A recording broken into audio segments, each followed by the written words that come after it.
Bavure ou pas bavure, la nuit dernière, un policier a abattu un jeune homme de 19 ans dans la banlieue de Lyon. Avec 3 camarades, ils étaient à bord d'une voiture volée.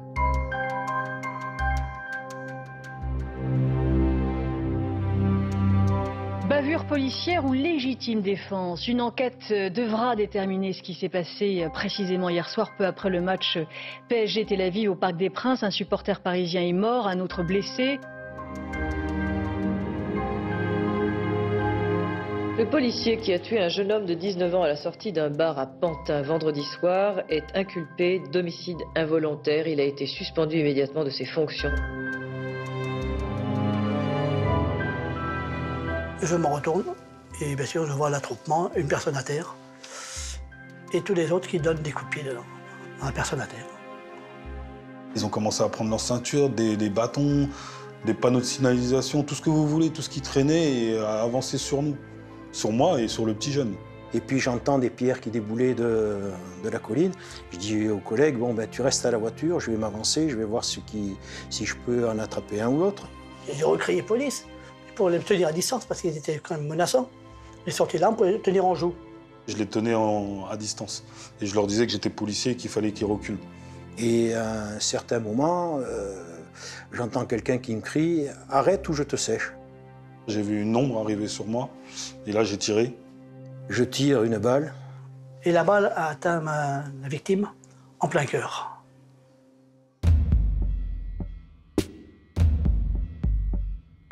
Enfin, ils parlent. D'anciens policiers racontent leur histoire de bavure. Depuis près de 50 ans, ce mot noircit les unes des journaux et la réputation des forces de l'ordre. Il claque à la figure des policiers comme l'injure suprême. La police a une part d'ombre, sa violence, parfois illégitime. Un tabou qu'elle refusait d'aborder.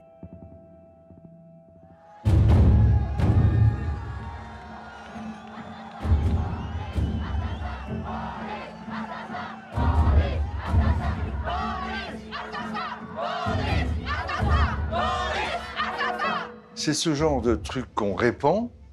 La police assassine, la police tue, la police... Les voyous, qu'est-ce qu'ils font?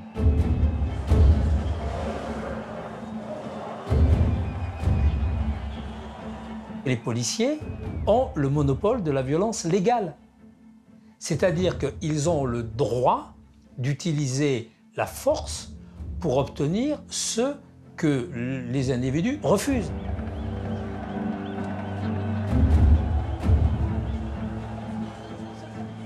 Le problème, c'est quand vous êtes représentant de l'État et que vous êtes là pour faire appliquer la loi, la première des obligations, c'est de la respecter.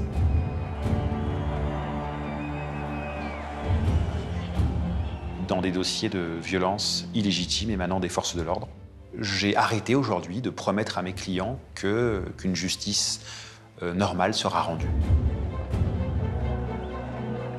Il y a ce sentiment un peu diffus, comme ça, de le parquet est l'allié de la police. Pourquoi le parquet, il va poursuivre les policiers? Bon, bah non, le parquet, c'est pas l'allié de la police. C'est pas le copain de la police et c'est pas l'allié de la police. Le parquet, c'est le parquet.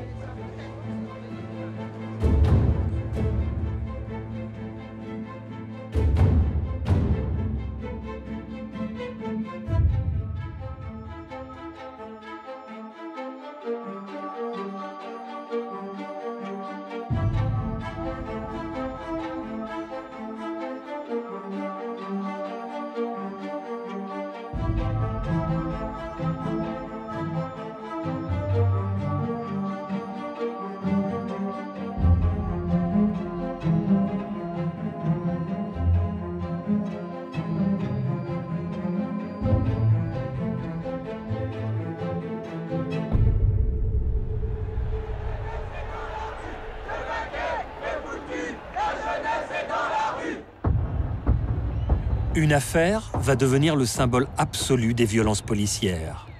Depuis quelques jours, lycéens et étudiants protestent dans les rues de Paris pour exiger le retrait d'un projet de loi sur les universités. Un jeune homme de 22 ans, Malek Oussekine, étudiant à Dauphine, est mort cette nuit rue Monsieur-le-Prince à Paris. Vers 1 h du matin, en plein cœur du quartier latin, c'est l'affrontement entre des policiers à moto, les fameux voltigeurs, et des manifestants.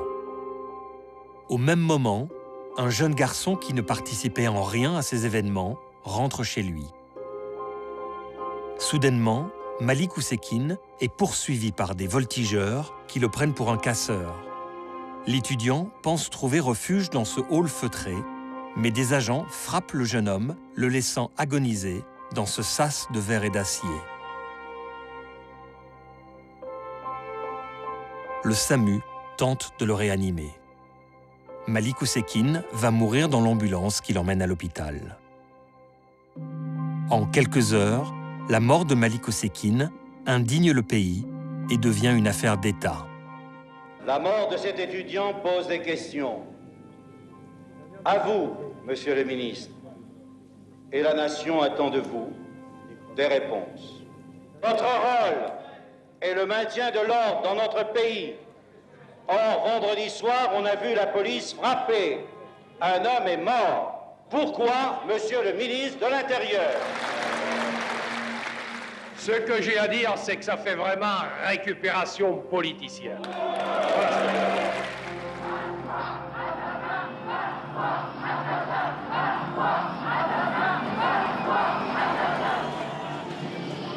Sous la pression de l'opinion publique, le bataillon des voltigeurs va être dissous. On appelait les voltigeurs, c'est-à-dire des motards, des motos de trail, des motos de cross, avec le gars qui pilote et derrière un gars avec un bâton qui tape.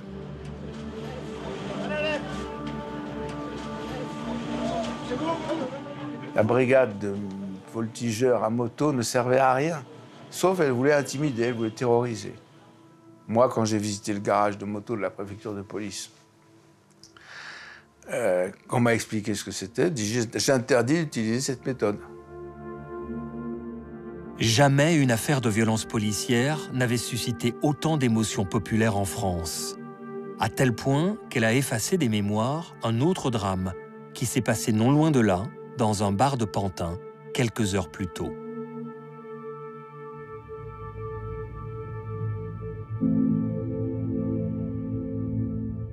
Patrick Savret est inspecteur de police, discret et sans histoire. Après une journée au poste, il rentre chez lui. Il s'arrête en chemin dans un bar pour s'acheter des cigarettes. Une mère pleure la mort de son fils. Abdel, 19 ans, français d'origine algérienne, tué vendredi soir devant un bistrot de banlieue en essayant d'empêcher une bagarre. Son meurtrier est un inspecteur de police qui n'était ce soir-là ni de service ni même dans son secteur. Il a tiré sur le groupe sans sommation et sans raison apparente. Touché presque à bout portant, Abdel est mort sans comprendre. Soi-disant, il y a une bagarre, il voulait séparer, il a pris une balle par un flic. Et voilà, il est mort. Les autorités policières, elles, ont eu peur des réactions. À quelques heures près, le drame a coïncidé avec la mort de Malik, passé à tabac dans la rue Monsieur le Prince. Alors pendant 48 heures, on a fait le blackout sur l'affaire de Pantin. Quand je suis rentré, moi j'entends hurler à l'extérieur. Je me retourne et bien sûr je vois l'attroupement, une personne à terre et tous les autres qui donnent des coups de pied dedans. La personne à terre. Et là, ben non, je suis intervenu de moi-même, dans le tas, si je puis dire, pour écarter tout le groupe de la personne, pour que ce jeune-là ne se fasse pas éclater la rate ou le foie par les coups de pied. J'avais donc l'arme qui était donc à ma ceinture, pour leur dire que vraiment c'est de la police. J'ai recrié police, pour les tenir à distance, parce qu'ils étaient quand même menaçants. J'ai sorti l'arme pour les tenir en joue. Et c'est à ce moment-là que j'ai perçu un coup de pied qui arrivait de ma droite. Et en voulant éviter ce coup de pied, pour éviter d'être désarmé, mon bras est parti de la droite vers la gauche. Et là, dans ce mouvement-là, mon index a dû se positionner sur la détente pour maintenir l'arme. Et le coup est parti. Le coup est parti et la balle a atteint la victime en plein cœur. Voilà pourquoi Certains ont dit qu'après le tir était volontaire, parce qu'il était trop précis. Voilà pourquoi on m'a infligé une condamnation pour meurtre. L'homme qui a tiré, le voici, Patrick Savray, inspecteur de police judiciaire du 8e arrondissement de Paris. Ce soir-là, l'inspecteur Savray n'était pas en service. L'enquête déterminera très rapidement qu'il était ivre. Il avait 1,87 g d'alcool dans le sang. La quantité d'alcool qui a été relevée dans le sang ne correspond pas à ce que j'ai pu boire. On a dit que vous aviez bu l'équivalent de 16 pastis. C'est ça, un nombre considérable donc. 16 pastis, c'est beaucoup. Je n'arrive pas à comprendre comment le laboratoire, et surtout la soi-disant contre-expertise, ait pu confirmer ça. Vous n'aviez pas le sentiment d'être bourré? Absolument pas. Vous marchiez droit? Ah oui, non, autrement, mon chef de service ne m'aurait jamais laissé prendre le véhicule de service pour entrer à mon domicile. Non, bon, j'avais consommé de l'alcool, bien sûr, dans le sang, même si j'ai bu à midi, le soir, il y en a peut-être encore, mais pas au point d'en avoir 1,89 g. Inculpé d'homicide volontaire, l'inspecteur Savray risque la peine maximum, la réclusion criminelle à perpétuité. J'assume le fait d'avoir tué un homme. Même si c'est un homicide volontaire, c'est grave. Mais je ne vois pas pourquoi on a voulu me faire endosser un meurtre. Je n'ai pas voulu tirer. Le coup est parti car une personne du groupe a essayé de me désarmer. Vous n'êtes pas en train de vous trouver une excuse peut-être, non? Une excuse pour. Ça fait 30 ans que ça s'est passé. Une excuse pour quoi faire? C'est moi qui ai vécu avec ces 30 ans. C'est même pas la famille. Son grand frère, par exemple. Je ne sais pas s'il pense autant à son frère que moi, depuis ces 30 ans. Quelle excuse?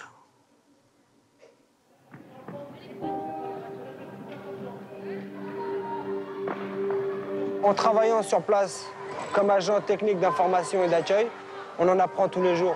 Avant, je discutais pas tellement avec les gens. Maintenant, franchement, j'adore discuter avec les gens. Parce qu'on peut converser. Il y a des gens avec qui on peut parler, il y a des gens avec qui on peut pas parler, mais il faut qu'on parle avec eux, parce que c'est notre travail. Abdelouyab n'était pas défavorablement connu des services de police. J'ai appris pendant l'instruction qu'il travaillait ou qu'il allait travailler aux Cités de la Science, je après mes souvenirs. 7 ans. Hier soir, à l'annonce du verdict, les jeunes de la cité des 4000 à la Courneuve, venus nombreux assister au procès du meurtrier d'Abdel, ne cachaient pas leur colère et leur déception. Voilà, la justice, c'est ce que c'est. Il n'y a pas de justice. Bah justement, c'est pour ça que c'est pour ça que c'est bien. Ce mot-là est banni à jamais. Il a donné 7 ans pour nous calmer. Il a perdu son fils, Abdel, 19 ans, un homme qui a pris 7 ans seulement. Voilà ce que vaut la vie d'un jeune homme de 19 ans. 7 ans. J'ai même pas réagi donc à l'énoncé du jugement. Pour moi, j'étais même plus là, j'étais au-dessus. Parfois, ça me fait penser à certaines personnes qui relatent leur expérience de la mort, qui disent qu'ils ne sont pas là, ils sont au-dessus, ils voient leur corps sur le champ d'opération, mais eux, ils ne sont pas là. Ça donne la même impression. Les gens voulaient une peine exemplaire, ils considéraient qu'il y avait trop de victimes de forces de police. Donc, il fallait une peine exemplaire.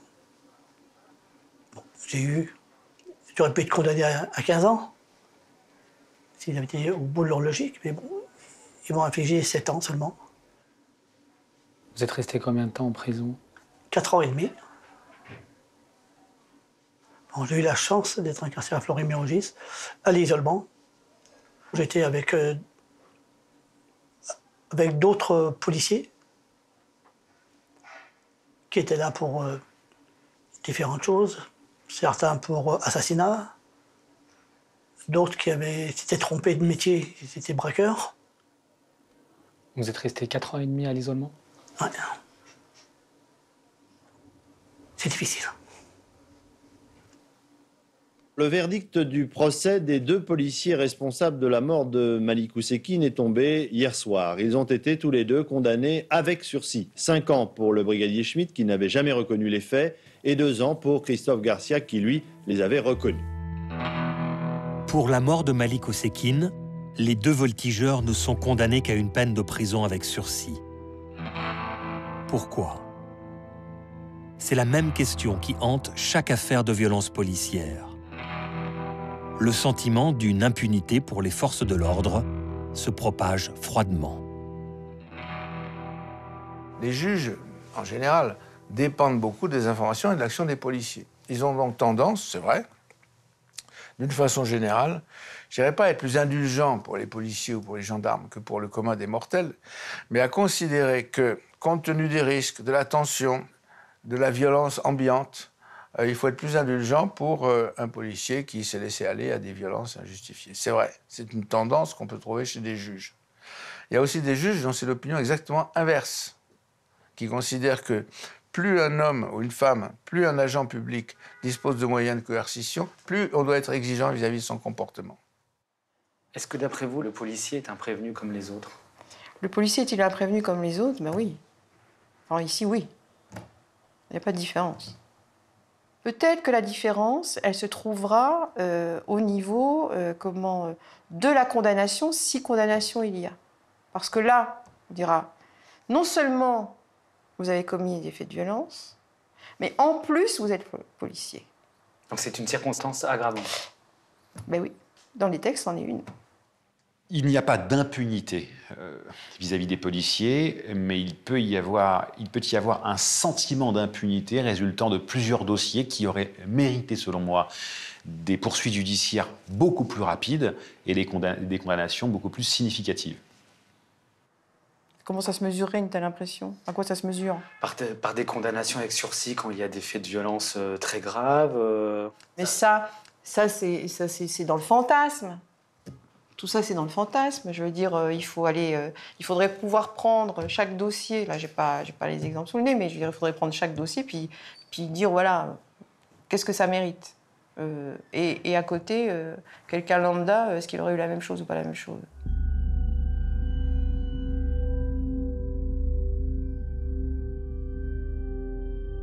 Ici, en fait, on essaye de vaincre un discours qui est « ça sert à rien de déposer plainte parce qu'il ne se passe rien ». Mais si, il faut déposer plainte. Parce que même si ça aboutit admettons que ça aboutisse à un classement sans suite, ou que ça aboutisse à une relaxe devant le tribunal, c'est quand même une affaire qui aura été signalée. Et je veux dire, elle ne sera pas tombée dans l'oreille d'un sourd. C'est-à-dire que le parquet, il va être vigilant aussi. Si jamais, je sais pas moi, il y a une autre plainte de quelqu'un d'autre qui est déposée contre ce même policier que celui pour lequel l'affaire a été classée sans suite, forcément, on va, voilà, là, du coup, on va peut-être se poser des questions et être attentif. Donc ça a un intérêt, même si ça n'aboutit pas à des poursuites, il faut absolument dénoncer.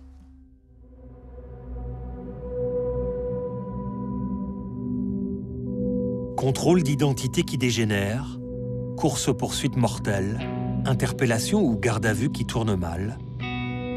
Depuis 40 ans, les émeutes dans les banlieues ont souvent pour origine une intervention des forces de l'ordre. Au début des années 90, à Vénissieux, dans la banlieue lyonnaise, les relations entre la police et la population se dégradent. Contrôles incessants d'un côté, caillassage de l'autre. L'hostilité s'installe dans les deux camps.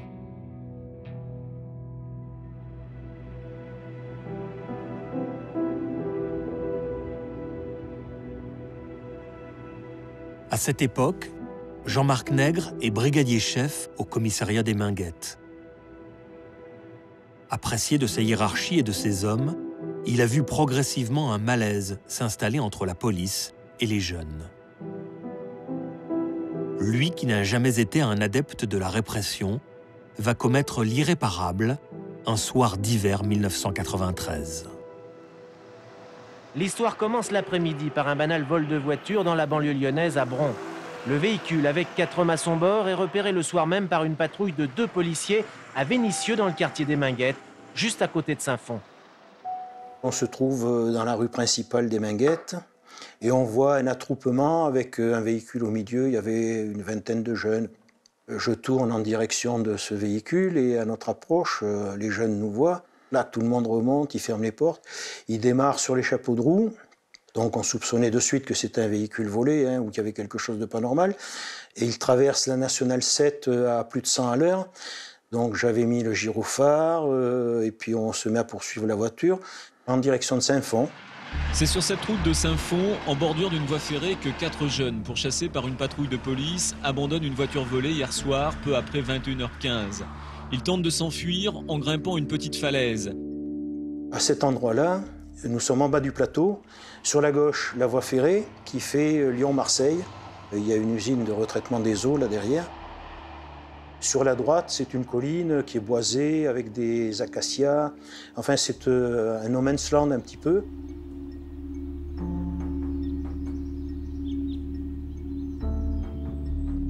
On descend de la voiture, j'annonce au PC, tout ça, bon. Et puis j'entends des pierres qui déboulaient de la colline. Je dis aux collègues, bon, ben, tu restes à la voiture, je vais m'avancer, je vais voir si je peux en attraper un ou l'autre. C'était assez difficile à escalader parce que c'était des galets.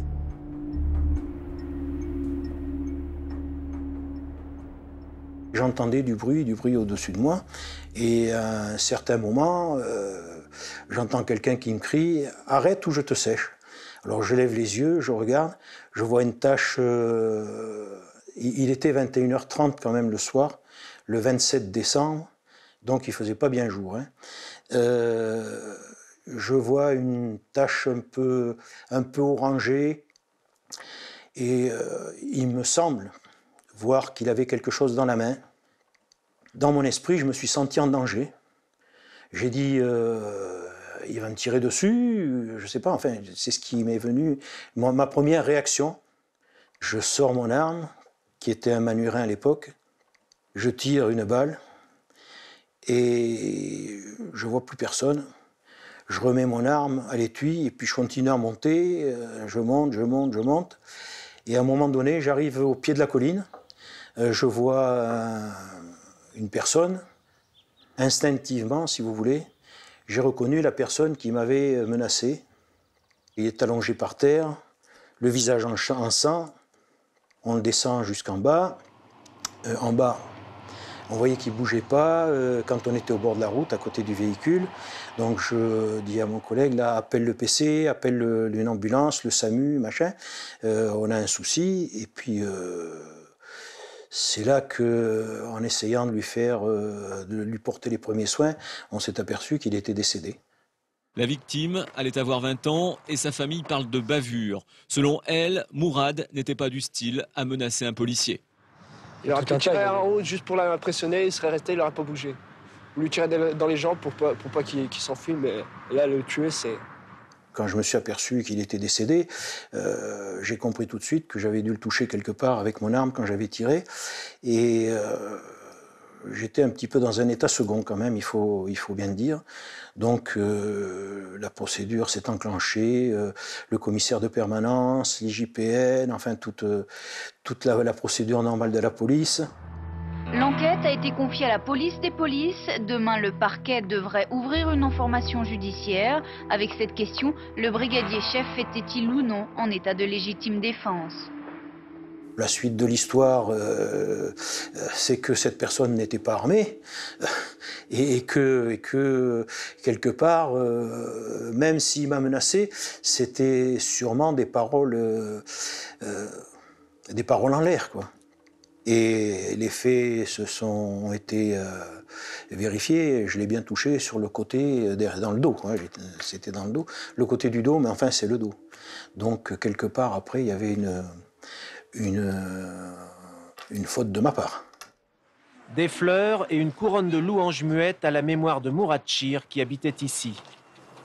Cet après-midi, les jeunes du quartier de Bron-Parilly ont choisi le silence pour manifester leur colère. Pour ses amis qui sont allés demander justice à la mairie de Bron, il a été victime d'une bavure policière. Ils vont étouffer l'affaire. Il va être peut-être muté ailleurs, avec du sursis. Voilà, c'est tout. C'est pour ça que les jeunes, ils sont vraiment pas contents, quoi. La famille de Mourad a lancé un appel au calme. La nuit dernière, 7 jeunes ont été appréhendés à Bron après des bagarres avec la police. Des voitures brûlées, des incidents, des bagarres, des manifestations, tout un tas de choses.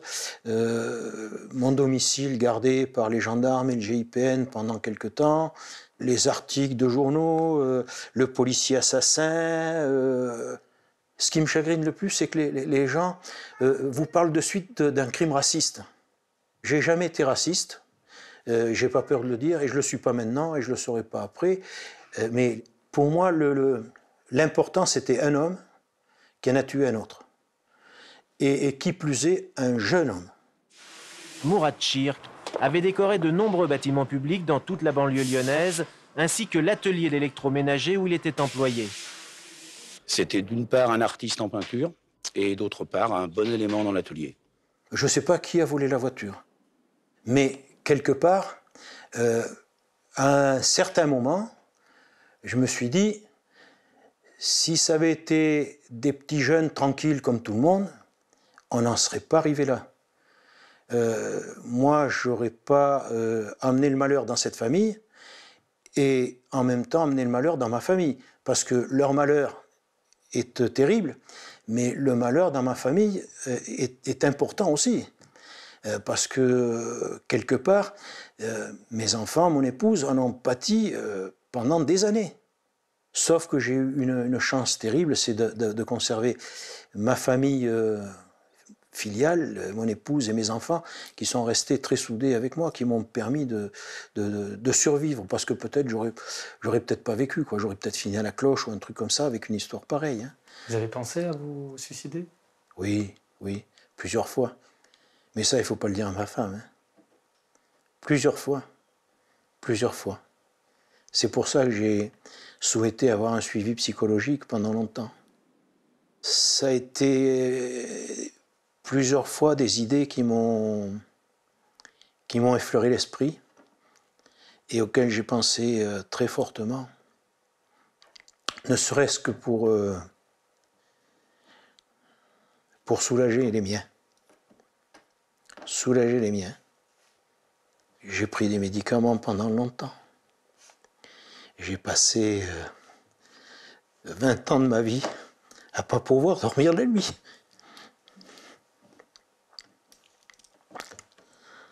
Oui. 20 ans avec du style Nox.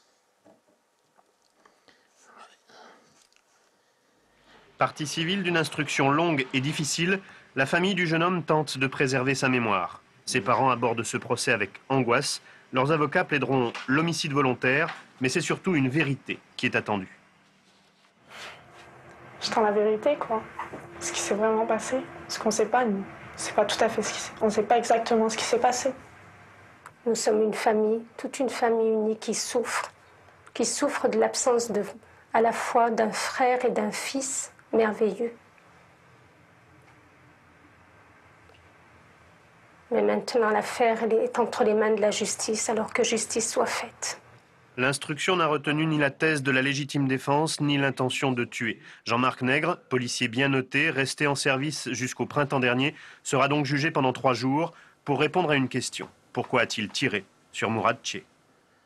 Je pensais être un bon flic qui avait fait son métier avec passion et qui d'un seul coup, en une seconde ou une seconde et demie, avait remis en cause 30 ans de sa vie professionnelle. J'étais pas un bon policier, j'avais été un policier banal qui s'était laissé prendre à ce jeu du gendarme et du voleur et qui, à un moment de sa vie, était tombé dans un piège. Pas de légitime défense pour le brigadier chef Jean-Marc Nègre. Les jurés de la cour d'assises du Rhône ont rejeté sa version des faits en le déclarant coupable de coups, violences et voies de fait volontaires ayant entraîné la mort sans intention de la donner. Sa peine, 5 ans de prison avec sursis. Pour vous, c'était une peine juste? Pour moi, c'était une peine inespérée, je dirais. Quand vous tuez quelqu'un avec une balle dans le dos, Par une opération du Saint-Esprit, la légitime défense est difficilement défendable. Hein. Le plus important, c'est qu'il a été reconnu coupable et que la vérité a été dévoilée.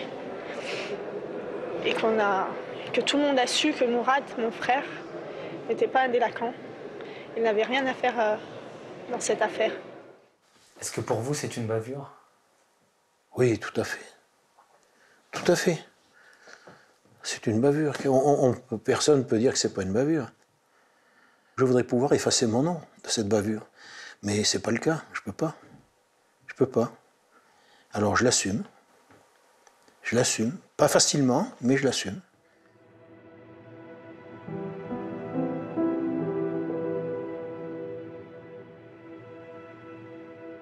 Le mot bavure, c'est un mot qui est utilisé par le monde médiatique. Chez les techniciens, l'avocat que je suis, ou dans les écoles de police, ou dans les écoles de gendarmerie, on n'utilisera jamais le mot bavure. On utilisera le mot de violence. Cette violence peut être légitime et elle peut être illégitime. Elle est légitime lorsqu'elle est conforme au cadre légal, c'est-à-dire lorsque les coups sont portés soit parce qu'il y a une autorisation de la loi, soit dans le cadre de la légitime défense. Elle devient illégitime lorsque le policier a un accès de violence qui n'est pas justifié par une cause réelle. Ce que l'on poursuit, c'est ce qui n'est justement pas légitime, c'est-à-dire là où la violence, je dirais, nécessaire, n'était pas utile, et où elle est, entre guillemets, gratuite. Une bavure, c'est un terme de mécanicien, d'ajustage.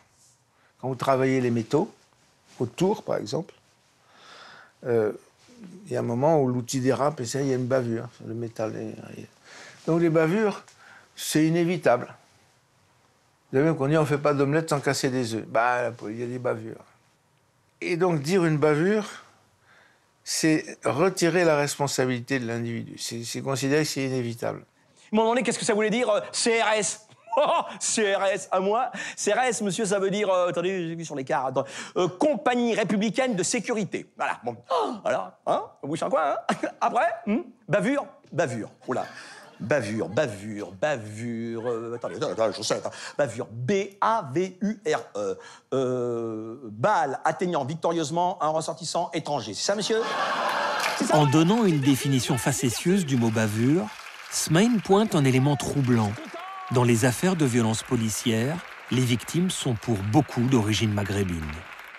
Beaucoup de ces jeunes qui sont morts sont d'origine maghrébine. Est-ce que ça pose un problème? Personne n'est capable de nous y répondre. Je ne sais pas, je ne peux pas vous répondre à ça. L'histoire la plus emblématique remonte à la guerre d'Algérie. Le 17 octobre 1961, la police parisienne, dirigée par le préfet Maurice Papon, réprime dans le sang une manifestation d'Algériens réclamant l'indépendance de leur pays. Bilan, 2 morts selon le décompte officiel, plusieurs dizaines selon les historiens. Le massacre du 17 octobre reste à ce jour la plus grande bavure de la Ve République. Pendant la guerre d'Algérie, la France a été malheureusement un pays où on a embauché dans la police une quantité de gens sans formation, sans recrutement, sans règles précises, et beaucoup d'excès qui ont été commis à cette époque. Alors là, ce n'est pas des cas individuels, ce sont des dizaines de Nord-Africains, de militants du FLN qui ont été jetés dans la Seine, par exemple. C'était un degré de violence inouï. Il y avait même un entraînement des forces de l'ordre à être violents pour intimider et pour faire peur. Et là, on sort du domaine d'une police démocratique pour entrer dans le domaine. C'est une époque où la France n'était pas un pays démocratique vraiment jusqu'au bout.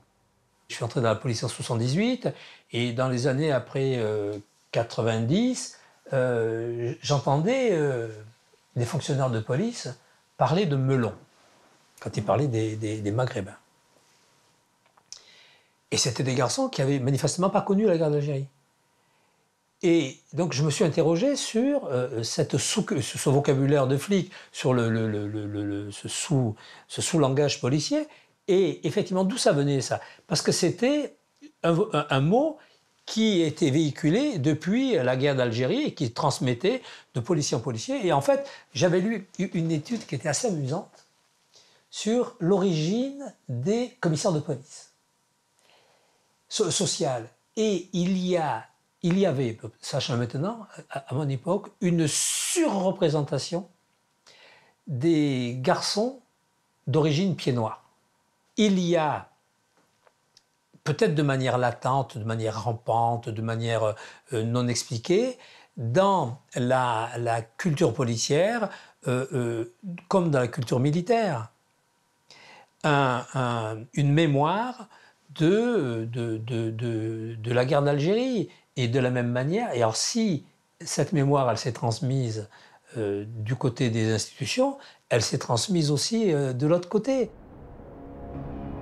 Est-ce là l'une des clés de compréhension? Et si ce rapport difficile entre une partie de la police et de la population d'origine maghrébine trouvait toujours sa source dans la guerre d'Algérie? Inconsciemment, les effets des guerres coloniales ne se perpétueraient-ils pas encore aujourd'hui? Est-ce que, d'après vous, la police est raciste? Ça veut rien dire, ça. Non, d'après moi, la police n'est pas raciste. Ça veut rien dire. Excusez-moi, c'est une question qui n'a pas de sens. La police, c'est 120 000 personnes. Il y en a probablement des fonctionnaires qui le sont moins ou plus que d'autres. Il y a des gens qui ont des sensibilités différentes. Mais justement, l'appartenance à ce corps, la hiérarchie doit faire en sorte que dans le maintien de l'ordre, on n'exprime pas des idées personnelles, mais on fait respecter la loi. C'est ça. Et la loi ne permet pas d'être raciste. Mais d'une certaine façon, quand on emploie les forces de police de façon discriminatoire à l'égard de certaines catégories sociales, de certains quartiers, alors on fabrique du racisme. Dans tous les dossiers que je traite, je refuse le soutien, l'appui, l'aide d'associations qui souhaiteraient mettre en avant l'aspect raciste de tel ou tel dossier. Je pense qu'en dénonçant parfois, à tort, du racisme dans le cadre de dossiers de violences illégitimes, je pense que ça affaiblit considérablement certaines accusations.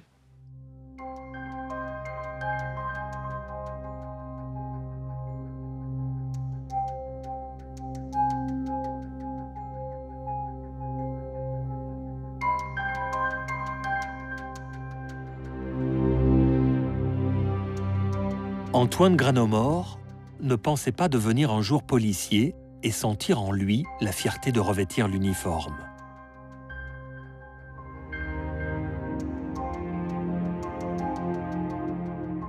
Un soir de 2006, alors qu'il est affecté à la sécurité du Parc des Princes à Paris, il va devoir sortir son arme pour protéger la vie d'un jeune supporter. Derrière les portes de son hangar RATP, le corps d'un homme de 25 ans. Il est 3 h du matin, porte Saint-Cloud. Quelques heures plus tôt, ce supporter du PSG a été abattu par un policier en civil dans des conditions qui restent floues. À la fin du match PSG-Tel Aviv, un groupe de fans parisiens aurait tenté de s'en prendre à un supporter de l'équipe israélienne. Un policier en civil s'interpose. C'était le 23 novembre 2006. Il était à peu près 10h30, à peu près, quelque chose comme ça. On avait des équipes qui étaient dans le métro, donc à pied, plus un des collègues qui devait surveiller les véhicules. C'était le poste que tout le monde voulait, parce qu'on pouvait rester dans la voiture, écouter le match tranquillement, se prendre une pizza vite fait, fumer notre cigarette, voilà, personne ne nous embêtait, personne ne nous disait rien du tout, on était en civil. Donc voilà, et ce soir-là, j'ai eu de la chance, c'est tombé sur moi, donc j'étais tout content. Donc j'ai suivi le match, donc Tel Aviv avait gagné 4-2, c'était en Coupe de l'UEFA. Juste après le match, je vois un petit jeune qui passe en courant, et là, je vois une cinquantaine de supporters derrière lui. Je vois un mec qui va se faire frapper, et ben j'interviens, je cherche même pas le midi à 14h. Donc je le prends, je le mets derrière moi, je lui dis reste là, reste derrière moi, je vais te protéger, je suis de la police. Et là, je vois les jeunes qui commencent à nous entourer. Et donc là, je commence à leur dire de reculer, que je fais partie de la police et tout. Je me suis dit, voilà, le fait de dire que je suis de la police, eh ben ils vont pas me frapper. Ils vont m'écouter. Et là, les mecs, en fin de compte, ils sont devenus plus hargneux, quoi. Et là, ils ont commencé à prendre leur ceinture, des bâtons, des panneaux de signalisation, tout ce que vous voulez, tout ce qui traînait, et à avancer sur nous. Sur moi et sur le petit jeune. Et là, quand j'ai sorti mon arme, en fin de compte, je les tenais en fin de compte près de moi. Et à chaque fois qu'ils avançaient, je les tenais à distance. Et je leur disais que j'étais policier et qu'il fallait qu'ils reculent. Ça a commencé à arriver un peu plus. Là, je veux dire, ils étaient à peu près une centaine. Et là, j'ai commencé à prendre des coups. Donc j'ai reçu un coup au niveau de la cuisse, de la hanche, et j'ai reçu un coup au niveau de la tempe.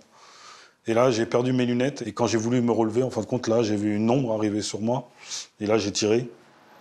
Le projectile transperce le poumon d'un premier supporter grièvement blessé et va se loger en plein cœur de celui qui se trouve juste derrière lui. Quand j'ai tiré, je ne savais pas si j'avais touché quelqu'un, je ne savais pas ce qui s'était passé. Mais en tout cas, le petit jeune qui était derrière moi que je protégeais, Yaniv, donc lui, il m'a récupéré, il m'a pris. Et là, on est parti, il m'a ramené dans le McDonald's. Les gens du McDonald's qui étaient assis là, je leur ai dit que j'étais policier. Ils sont tous allés se protéger à droite à gauche. Moi, je suis resté en fin de compte au milieu du McDo.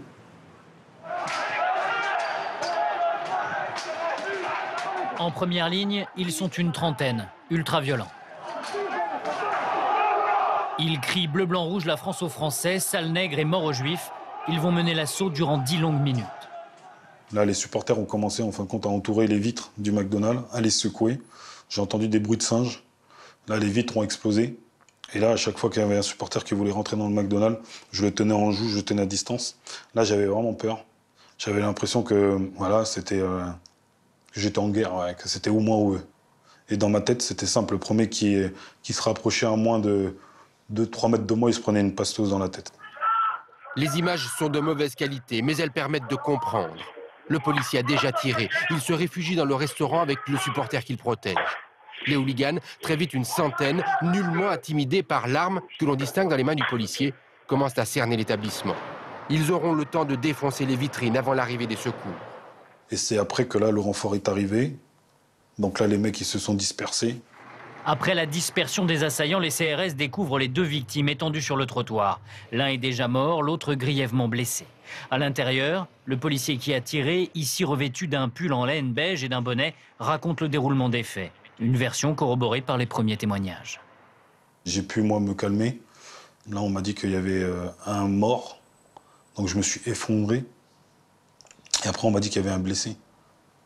On m'a redemandé combien de fois j'avais tiré. Donc j'ai dit, je crois une fois. Après, j'ai dit, peut-être 2, puisque vous me dites que 2 personnes ont été touchées. Donc je ne comprends pas. Et après, en réfléchissant bien, je dis non, j'ai tiré qu'une fois. J'ai pas tiré 2 fois. Après, on m'a expliqué qu'en fin de compte, la balle a traversé le premier supporter, qui s'appelait Mounir Boucher. Et elle a touché le deuxième, Julien Kemener, qui était derrière. Donc je me suis vraiment effondré. J'ai pleuré toutes les larmes de mon cœur.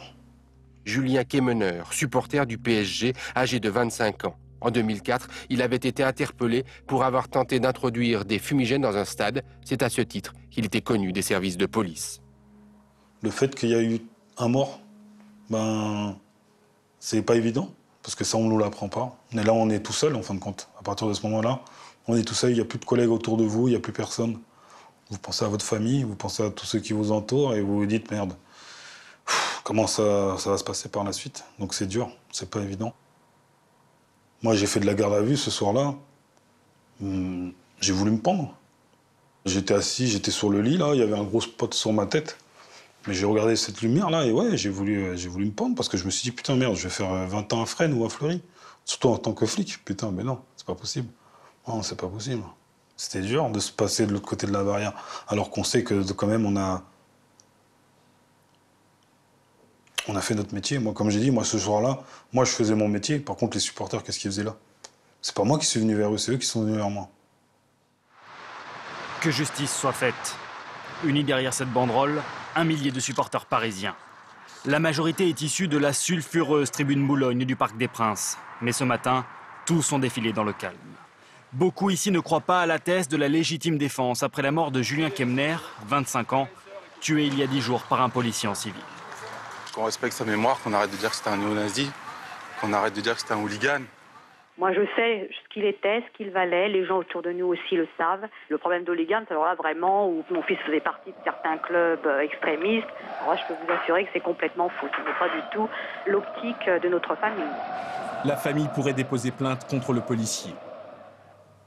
Pour la famille de Julien Kemener, vous avez fait une bavure. Pour eux, oui, pour eux, j'ai fait une bavure. Pour vous, c'est une bavure? Non, c'est pas une bavure pour moi. Pour moi, j'étais en l'état de légitime défense. C'était ou moi ou eux. Oui, j'avais pas le choix. Ce jour-là, je veux dire, j'ai sauvé ma peau. Après, j'ai appris qu'il y avait quand même quelques policiers qui m'ont vu, qui ont vu un noir armé, mais qui n'ont pas intervenu. Donc, qu'est-ce que vous voulez que je vous dise? Moi, j'en sais rien, je ne sais pas. Et je leur en veux à tous ces collègues-là, parce que je me dis, s'ils étaient intervenus, jamais j'aurais tiré. Jamais j'aurais tiré. Après, je m'en suis voulu pendant un moment. J'étais en dépression, ça n'a pas été évident. Pendant 1 an, je dormais, je me réveillais dans la nuit. J'étais obligé de prendre des anxiolytiques. Je suis allé voir à peu près, 8 psychologues, psychiatres, jusqu'au jour où je suis tombé vraiment sur une psychiatre, et je la remercie quand même, qui m'a enfin expliqué que j'y étais pour rien. C'est ça, en fin de compte, il fallait que j'entende ça, que j'y étais pour rien, parce que je pensais que c'était de ma faute, que c'est vrai qu'à l'intérieur de nous-mêmes, on se dit, ouais, c'est de notre faute si on a tué quelqu'un. Et elle m'a expliqué, cette dame, que j'y étais pour rien. Elle m'a juste sorti cette parole-là, et ouais, ça m'a fait du bien. Le parquet de Paris privilégie la piste de la légitime défense. Le fonctionnaire de police ne sera pas mis en examen, mais seulement entendu comme témoin assisté. Il a actionné volontairement son arme, s'estimant lui-même et la personne qu'il protégeait en état immédiat de danger et de danger important. La procédure judiciaire aura duré 5 ans et la justice a rendu un non-lieu en 2011. Oui. Donc il n'y a pas eu de procès. Et la justice a reconnu votre légitime défense. Oui. 5 ans, c'est long. C'était très long. C'est pas évident de vivre avec ça, c'est pas évident de se dire que derrière, il y a quand même une famille qui a perdu un enfant. Et par rapport à ça, je voulais leur dire aux parents de Julien que je suis désolé que leur fils se soit retrouvé là ce jour-là. Mais que c'est pas... que j'y suis pour rien, quoi.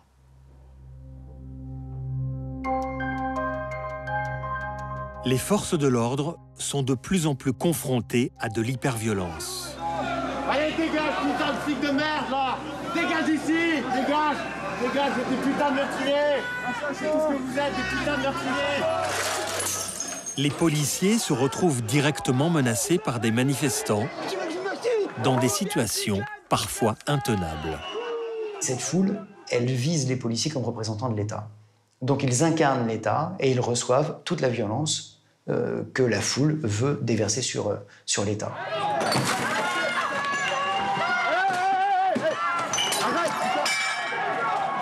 Fais attention, fais attention! Lorsqu'un individu lance un cocktail Molotov sur un CRS, il tente de le tuer. On pourrait y riposter, ce que les policiers français ne feront jamais, parce que ça n'est pas du tout dans la culture de la police française de causer des lésions à un manifestant. En France, on ne tire pas sur la foule.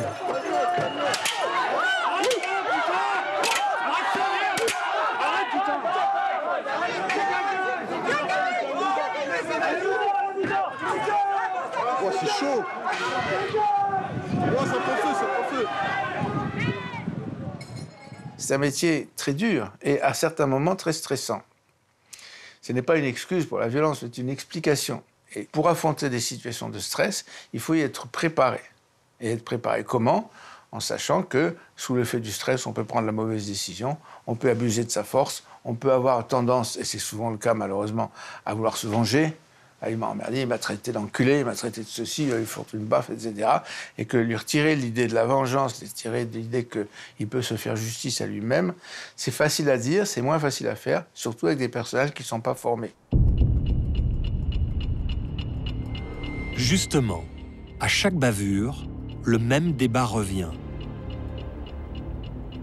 Les policiers sont-ils suffisamment bien formés? Savent-ils manier leur arme en toutes circonstances? Ont-ils appris à éviter le geste de trop?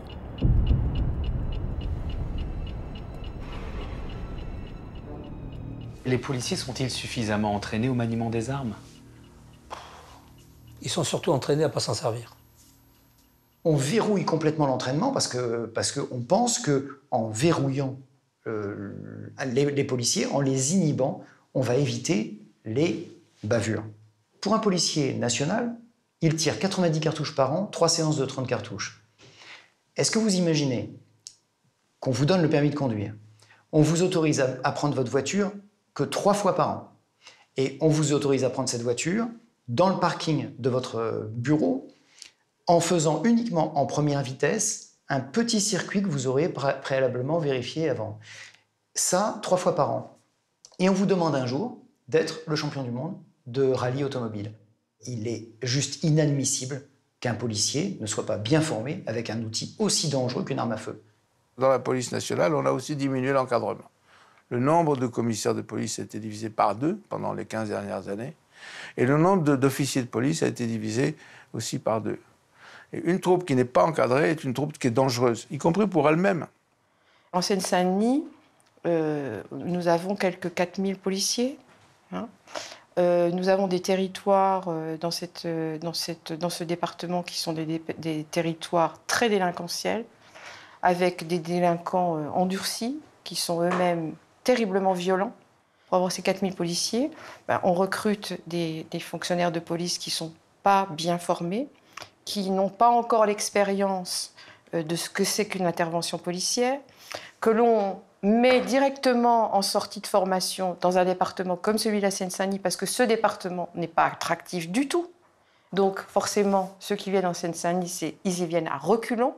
Et quand on vient dans ces fonctions à reculons, pas suffisamment formés, forcément, on a déjà là un peu les ingrédients d'une police, enfin, ou en tout cas d'une partie de fonctionnaires de police qui vont être en grande difficulté sur les territoires qui sont les nôtres. Depuis l'avènement du téléphone portable, les forces de l'ordre sont sous surveillance. Désormais, le moindre geste suspect se retrouve sur les réseaux sociaux. Internet est inondé d'images de violences policières, donnant l'impression d'une pratique ordinaire et en augmentation au sein des forces de l'ordre.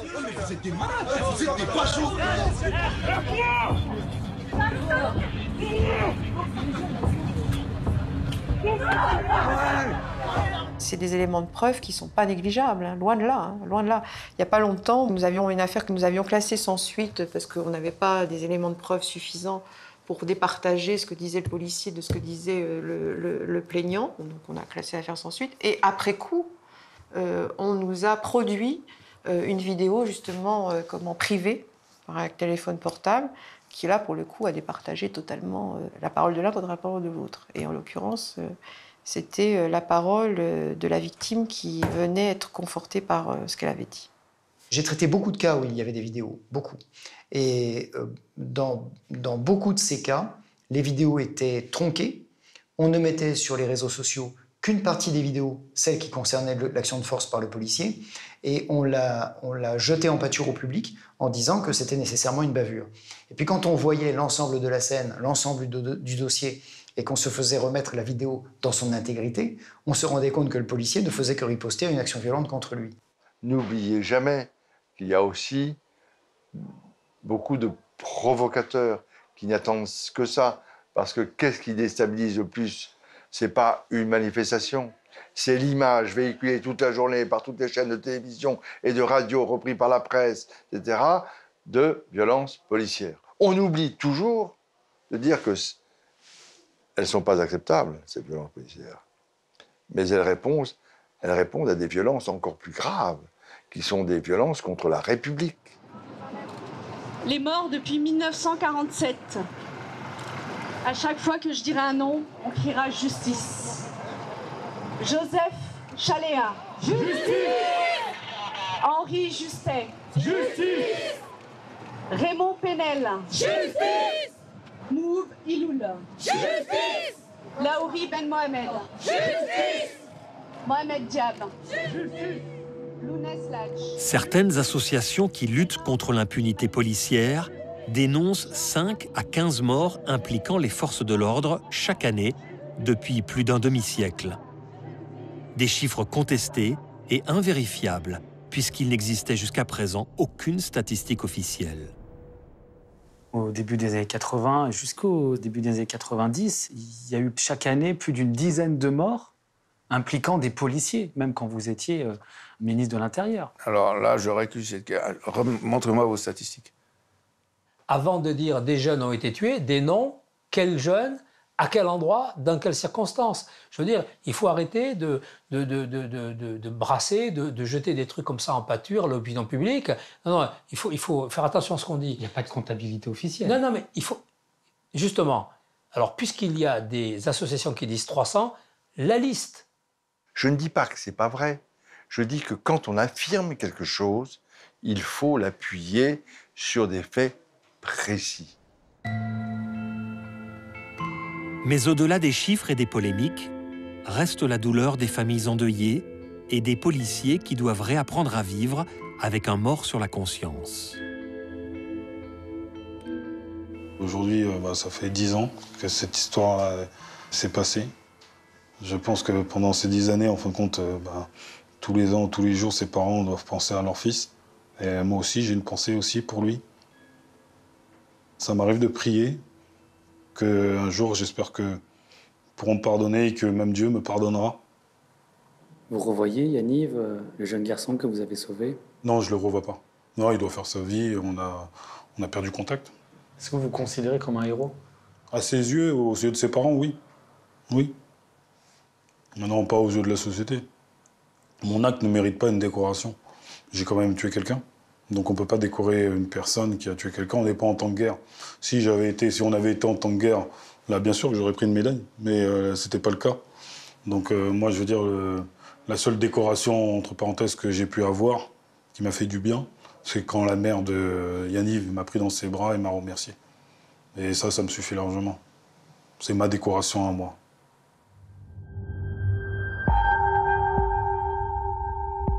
Malgré un non-lieu rendu dans son affaire, Antoine Granomort a été révoqué de la police pour avoir été mêlé à une histoire d'escroquerie.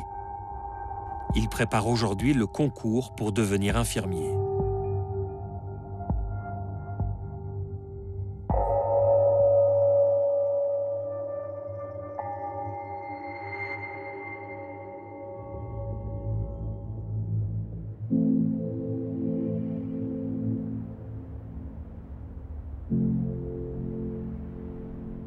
À une époque, j'étais pas bien. J'ai fait partir des idées noires. J'ai les mis de côté, dans un petit coffret. Et j'ai jeté la clé pour continuer de vivre. Vous avez été suivi par un psy? Non.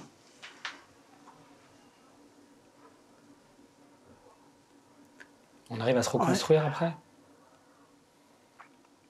Je pense y être arrivé. Mais j'ai eu la chance, c'est difficile de dire chance, mais en fin de compte, c'en est une. J'ai connu ma femme, donc après être sorti de prison. Et donc là, oui, ça c'était une chance pour moi.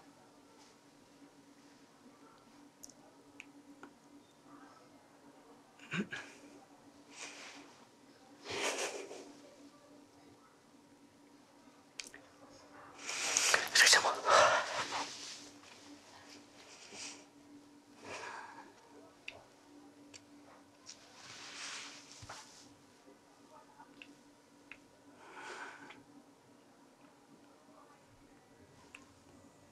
Même si j'ai pas eu d'enfant avec ma femme, mais j'ai pu reprendre une vie normale. Ce garçon, Abdelwane Ben Yahya, vous avez cherché à rencontrer sa famille?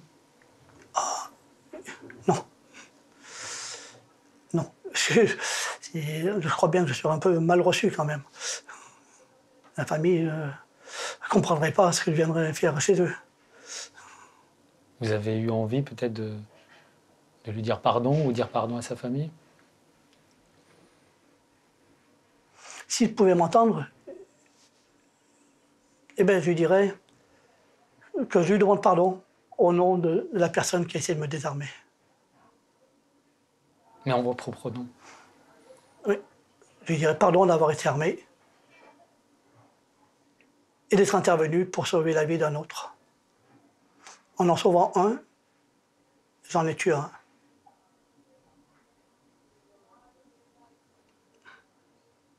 C'est dur.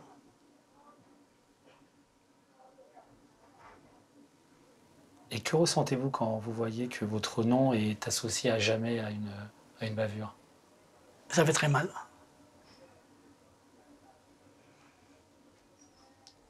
peut pas revenir en arrière.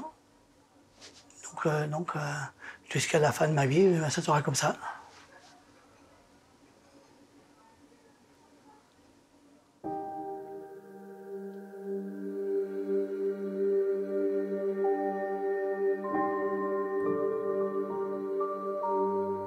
Condamné à 7 ans pour homicide, Patrick Savrin a été révoqué de la police peu avant sa sortie de prison. Il est aujourd'hui contrôleur de gestion.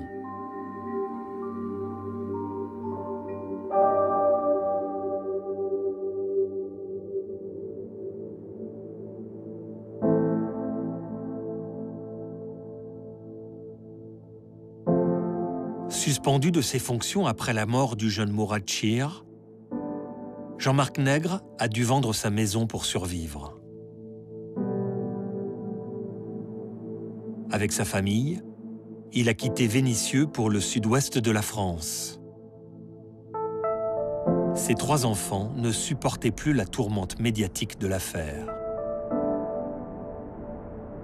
Il a enchaîné les petits boulots et 25 ans après, Jean-Marc Nègre a su retrouver une vie normale dans l'Aveyron, loin des sirènes de la police.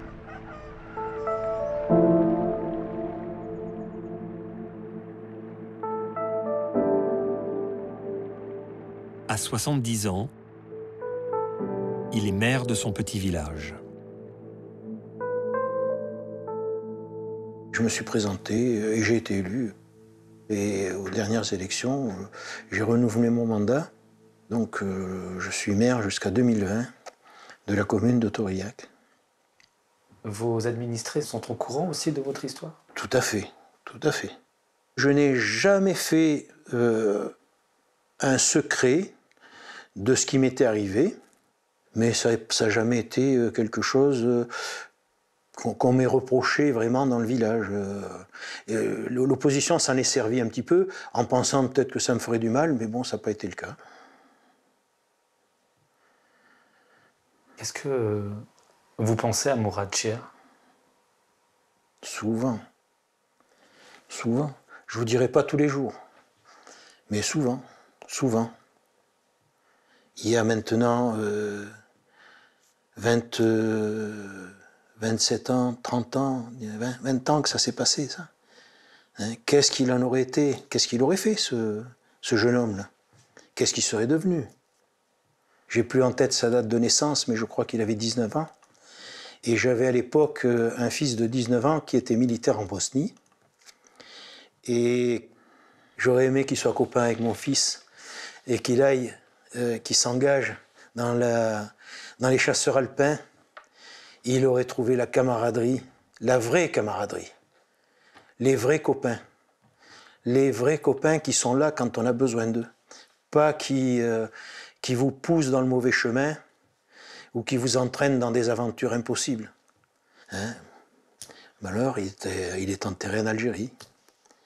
Voilà, mais on ne peut pas faire revenir. Hein? On ne peut pas. On voudrait être Dieu des fois. Mais bon, on ne l'est pas. On ne l'est pas.